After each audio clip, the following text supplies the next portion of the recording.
Good evening, folks. I'm Lila. I'm here with Dean Val, and I will be reading from Book 6, Your Dream Visions, by Dwayne, the great writer. We'll also be just discussing this, and I'll be reading. And if you have any questions or any thing, please feel free to ask us, and we'll discuss it too. And then, of course, there's wonderful Tim.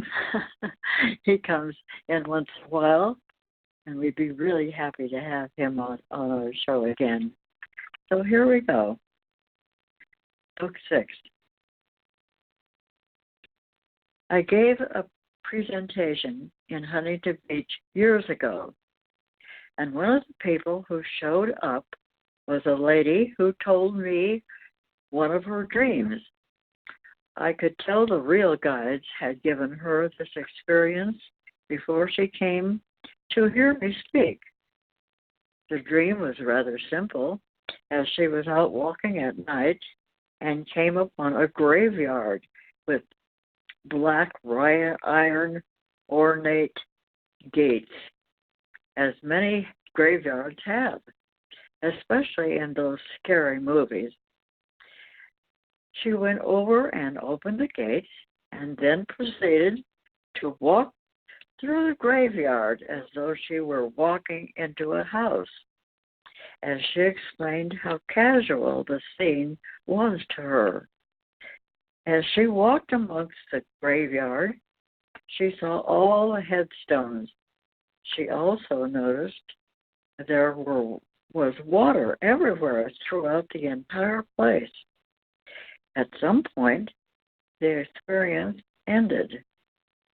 At my presentation, she said the experience was so real, and when she woke up, she couldn't forget it. She saw an advertisement for my presentation on dreams, and so decided to come. Again, here is where the real sides first show a person their dream visions, and then line up a meeting to confirm what they have experienced. Unfortunately, most people do not follow through. They usually go back to their personal life and continue watching something entertaining on TV. Her dream is showing her a variety of watery graveyards,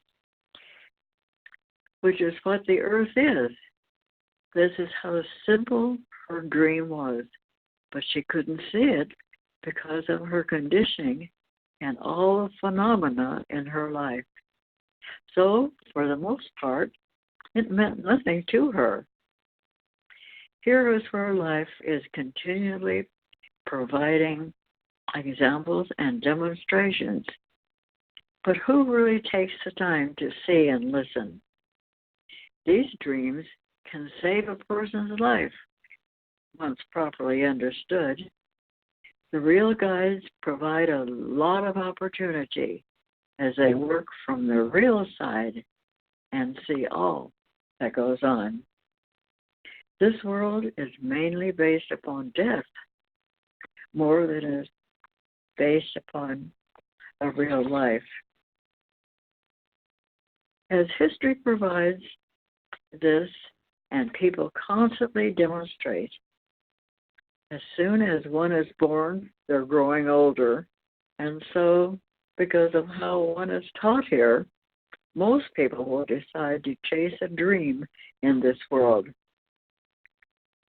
that will soon vanish, instead of exploring and discovering something wonderful to save their life. Many continually risk their life and awareness to have a few pleasures with their ego instead of having a much better life and awareness by paying attention to what life is showing them all the time with their own awareness. To believe in something does sound interesting, but all that is marketed to the public to believe and only leads to death and unawareness. As the experience of the woman just mentioned, she could not see the meaning of her experience because she really had nothing to compare it to. From where I am standing, I can see all of the psychic realms and into the real universes, all the way up to the all is. So for me to see what her dream meant is simple. For her, because she is in the middle of the social structure that has no idea how to rise above it. All she sees is the front that has been built all around her, and not all the bodies that have been buried under the ground. Of course, this lady will go back to her so-called normal life and do what she has always done. And as time and events pass, she will soon come into the moment when it's her time to leave this realm of experience. And what will she really know about where she is going? It's not a matter that we are to do a body count or play with the idea of being morbid here. It's simply a matter of learning to pay attention to where one is really at now. It can be a nice idea to try and make a heaven on earth for oneself, but of all those who've tried, they surely did fail. Most people think in terms of years, like 10, 20, 50, or even 100 years, being a really long time. But these are nothing compared to the foreverness each one of us will be around. All of us will always be somewhere in life because our real awareness never ends. Only the multitude of bodies that we take on and eventually will fail. There are three basic ideas in life for one to consider. First is the real universes of the all is, where there is real freedom and no darkness. Bad guys or conspiracies, because the real universes of real light and pure sound are guarded by the real universal guides, and they will not allow anyone who has not been purified with their hearts and their being to enter. Besides, those who are ingrained with the material consciousness can enter anyhow. These wondrous universes are filled with magnificent light, which is brighter and more real than the sun in the sky, as there are endless possibilities for all who have established themselves there. Well, what do you think of that? Al or Tim? I'll go back to that woman who had the dream, and remember Tim and I were talking earlier today about the distractions we have here especially in America, with the TV and traffic and the noise and just everything that gets our attention, and we're no longer able to really focus or pay attention to what's going on around us, like the Indians who didn't have these distractions, so they were able to really tune in to what was going on around them and really survive. They were on a better survival scale. And this lady, too, seems like she's just kind of going along, and she was given the opportunity by the guides to see something more and develop it, but then she just goes back to her normal life because it doesn't seem important enough to her. But we see that the real side does give us an opportunity to see more, and she missed that opportunity, but she'll get it again somewhere down the line. Well, but, most people are just striving, they go to work 8 to 5, and they go on vacations, and they feel that this is a good life. They try to build a really good life here with striving up the promotional work ideas, and they get a raise, and they buy a better car or a better house, always striving, and they don't really realize that those things are just not permanent. They won't last, but they seem to feel. But most people seem to feel that that's okay. They'll go to heaven, and they don't have to worry about what the afterlife.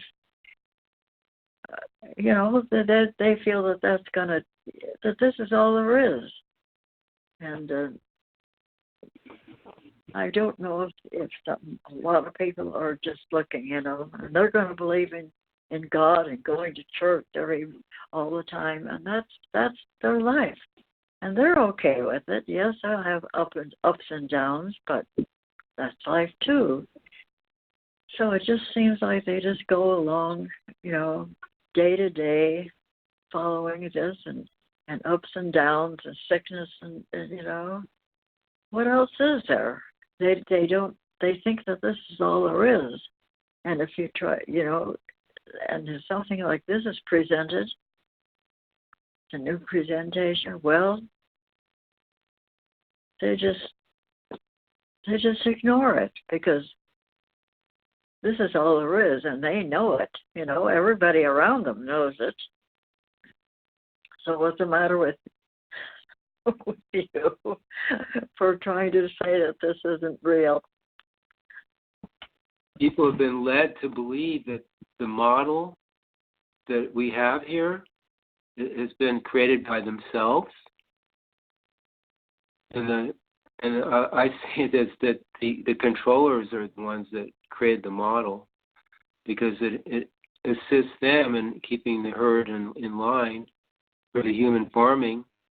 But people think that they have had a hand in electing the president or the government. It's really kind of interesting and kind of sad in a way that our taxes are helping to pay for the new roads, and our vote counts, and I vote for the city council, and I do my good deeds. Everything is they think that they're the ones that are doing this, right. Which in a way is true, but not the whole overview. The whole system has been set up for the controllers, by the controllers, very slyly and cleverly set up. So the 9-to-5 job seems normal.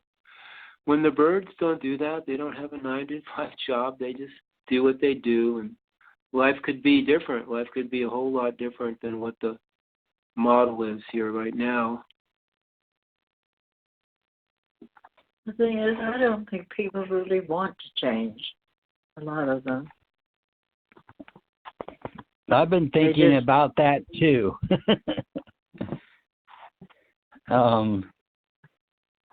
What you were reading about Earth being a watery graveyard in the woman's dreams seems to be the way it is.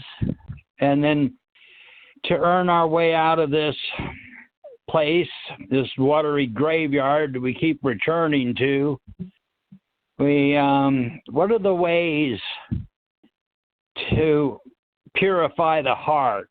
How do we earn our way into this real universe where those that don't have a pure heart aren't allowed to enter, or they have to keep coming back here to have lessons, experiences to get to the point where we'll purify our heart so we can be in real universes of real freedom without the authoritarians and the brutalitarians and all these things like war, disease, famine.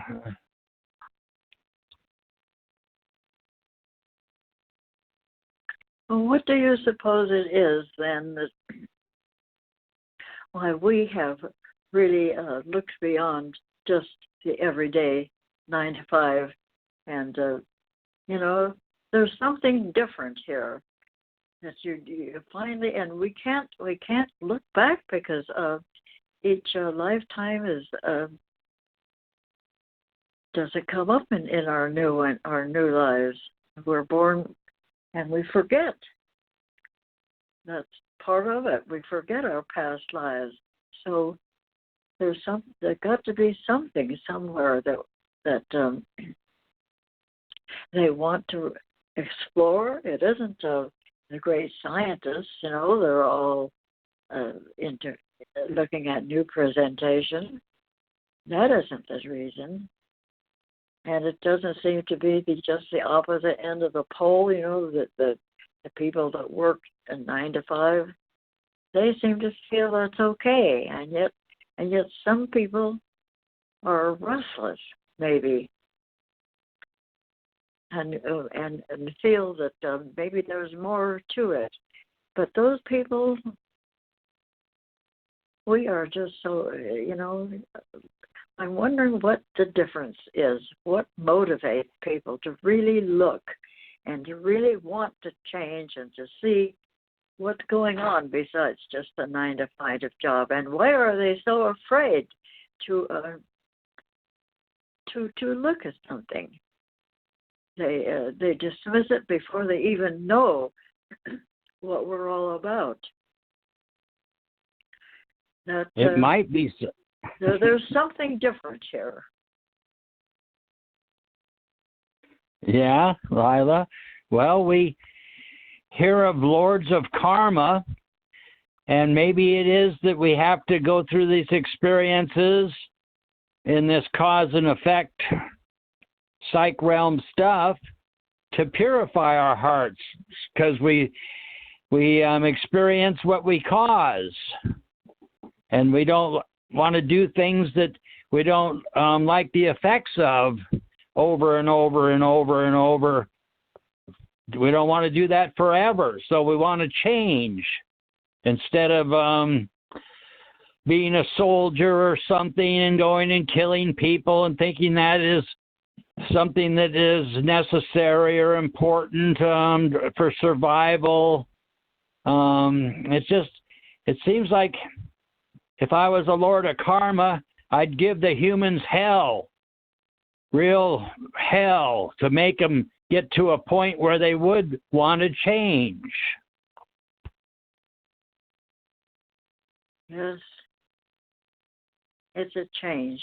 It's wanting a change. And maybe, it seems to me that people have to go through the very blackest and the very most unpleasant experiences in this life, but they won't. They fight for the glory. That they hope that things will get better, and it doesn't get better, and then they're finally just beat down in a corner. And when they're beat down so far, that's when they start looking, and then they start being creative. What is this really all about? They ask questions. It seems like we have to be beaten down to that point before we really look. Do you think that's a possibility there? I think that you're right about being beat down. That's like gold being purified. Beat the impurities out of it to get the pure heart to be able to leave this psych realm stuff and not have to return. Yes, and that's the beauty of this. You don't have to return to the psychic realms, and that would be motivation enough for anybody, But then I get scared. But it's like the Illuminati on this earth, or the Cabal, or whatever they're called. They seem to have been given the authority. They're the powers that be, and they seem to be aware of their ability to reincarnate, and they seem to like it in this psych realm where they control other people and they want to be prayed to or looked up to and all these things instead of caring about others. It seems like well, yes, I think that's right. But it seems to me too, that suppose you have all the money in the world, and